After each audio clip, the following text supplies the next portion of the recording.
Hey guys, and welcome to our second lesson on capacity this is Fluency 1 for measuring in milliliters and in liters.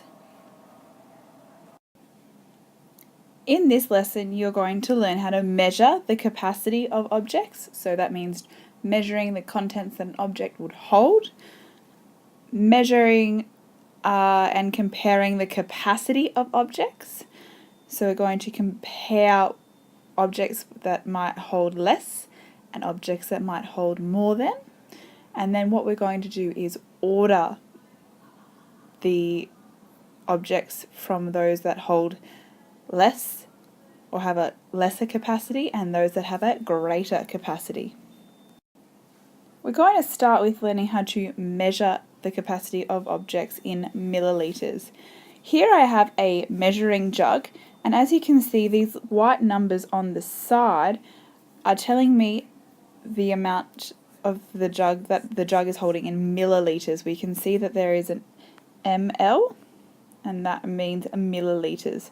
So each one of these lines, we can see we have 50 over here, we have 100 over here. So each one of these white lines represents another 50 milliliters. So watch as I pour this drink into the measuring jug to find out the capacity of that can. Now remember, I'm finding out the capacity of the can. The can is where the contents is, and that can is full.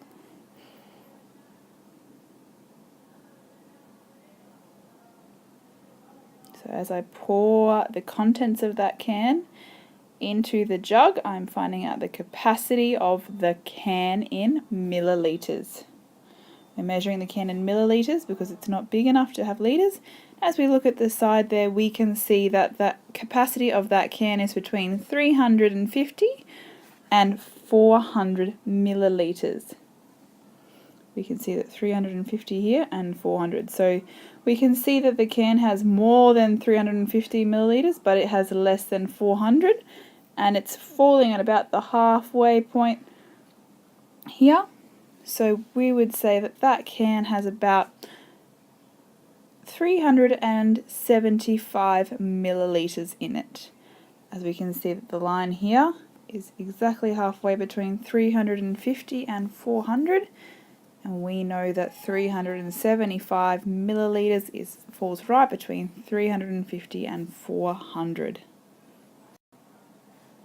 Now when we look at measuring the capacity of objects using liters, it gets a little bit trickier in that we don't usually use a measuring jug to measure the capacity of objects in liters. Usually objects that have a capacity in liters, the object will tell you how many liters it holds. So when we look at things like soft drink bottles and milk cartons, it usually has a number down the bottom here that tells us the capacity of that object. So if we have a quick look at this little video, you'll see that the size of this object allows you to see that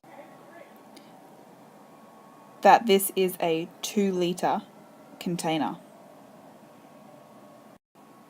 And now we're going to look at comparing the capacity of objects. So as we look at these objects here in front of us, we have our hand wash, we have a 2-litre bottle of juice, we have a 5-litre bucket, we have a 32-litre fish bowl, and we have an 86-litre bin. Now, if I was going to compare these, I would say you'd be using my comparative language. So the bin has a greater capacity than the juice bottle because the bin has a capacity of 86 litres and the juice bottle only has a capacity of 2 litres. Or I could say something like the fish bowl over here has a capacity of 32 litres.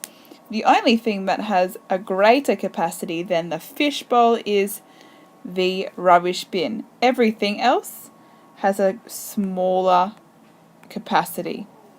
The smallest object on this page, the smallest capacity, can you tell me what the object with this least amount of capacity is? Yeah, you're right, it's the hand wash. It only has 36 milliliters. So straight away, because we are measuring in milliliters, we know that it is the capacity with the object with the least capacity. Now we've ordered these objects from the object with the least capacity to the object with the greatest.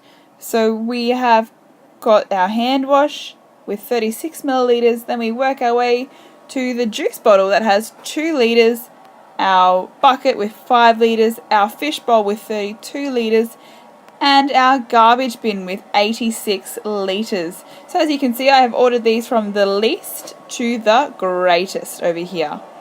And that is how we order objects according to their capacity. So in our fluency lesson, we have looked at how to measure capacity, how to compare capacity, and also how to order objects according to capacity. Good luck with your activities. I hope you have learnt about a little bit more about capacity from this lesson. Thank you very much.